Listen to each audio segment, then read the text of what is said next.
नमस्कार जी। आज हम एक बहुत ही जरूरी विषय पर बात करने वाले हैं। जी। डॉक्टर नेद्रा टावेब की किताब है ड्रामा फ्री, हाँ। उसके कुछ आइडियाज पर। हाँ, रिश्तों में शांति और सीमाएं, ये इसका सारांश है जिस पर हम बात कर रहे हैं। बिल्कुल, मकसद यही है कि ये जो मुश्किल पारिवारिक रिश्ते होते हैं ना, उन्हें कैसे संभालें और कैसे अपनी मानसिक शांति के लिए बाउंड्रीज, सीमाएं तय करें। हाँ, क्योंकि अक्सर ऐसा होता है, लोग ना परिवार के झगड़ों या तनाव में फंसे रहते हैं। पता भी होता है कि भाई इससे नुकसान हो रहा है, इमोशनल चोट लग रही है, लेकिन निकल नहीं पाते। हाँ, निकल नहीं पाते।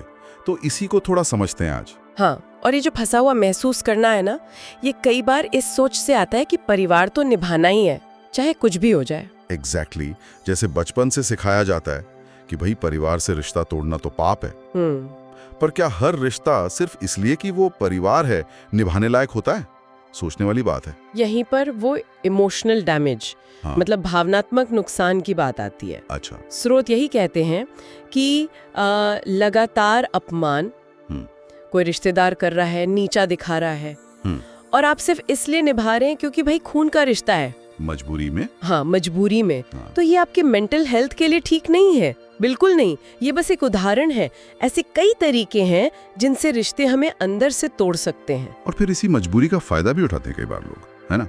वो भावनात्मक दबाव, हाँ, वो गिल्ट ट्रिप देना जिसे कहते हैं। वही।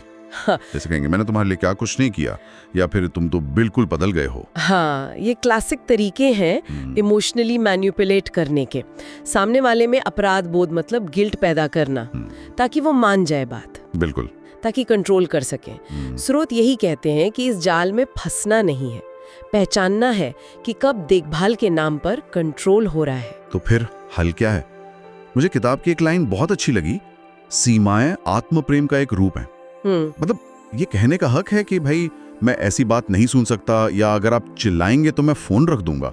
ये सोचना थोड़ा अलग है ना आम सोच से। हाँ, बिल्कुल है।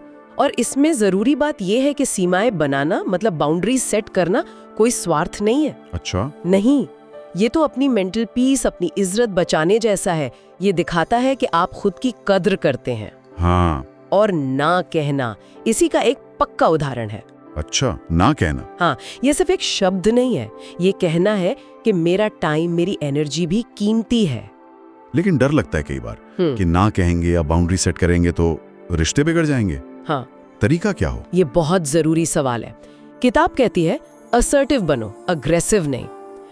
अपनी बात रखो, पर दृढ़ता से, चिल्लाकर नहीं। सम्मान से। हाँ, सम्मान से। जैसे ये कहना कि मुझे आपसे बात करना अच्छा लगता है, पर जब आप बार बार मेरी पसंद पर सवाल उठाते हैं ना, तो मुझे बुरा लगता है। हाँ, इससे बात पहुंच भी जाती है और शायद सामने वाला समझे भी, रिश्ता शायद सुधर जाए, या कम से कम तनाव तो कम हो।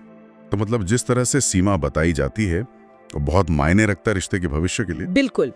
इससे ये भी साफ हो जाता है कि भाई रिश्ता चलेगा तो आपसी सम्मान की शर्त पर। किताब एक और जरूरी बात कहती है कि सिर्फ खून का रिश्तेदार होने से किसी को लाइसेंस नहीं मिल जाता आपकी जिंदगी में दखल देने का। एकदम सही कहा। कोई ये उम्मीद नहीं कर सकता कि आप रोज घंटों उनसे बात करें अगर आप बिजी हैं। हाँ। या आपके पर्सनल फैसलों पर, शादी, करियर, इन पर बेवजह टिप्पणी करे।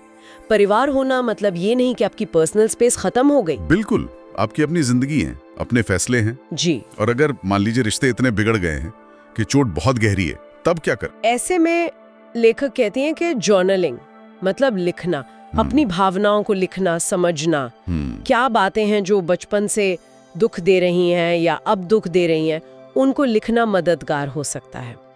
और स्रोत ये भी कहते हैं कि कभी-कभी दूरी बनाना जरूरी हो जाता है। दूरी इमोशनल या फिजिकल? दोनों हो सकते हैं। भावनात्मक दूरी, ये शारीरिक दूरी, और ये जरूरी नहीं कि हमेशा के लिए हो।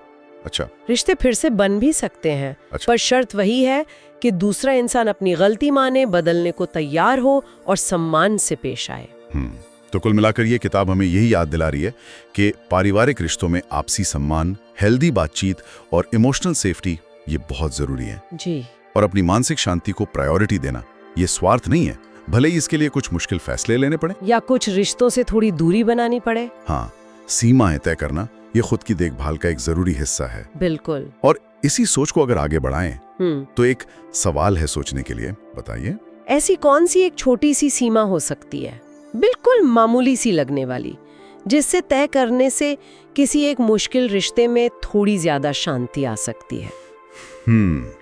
और उस सीमा को बिना झगड़े के सम्मान से कैसे बताया जा सकता है, शायद इस पर सोचना एक अच्छी शुरुआत हो।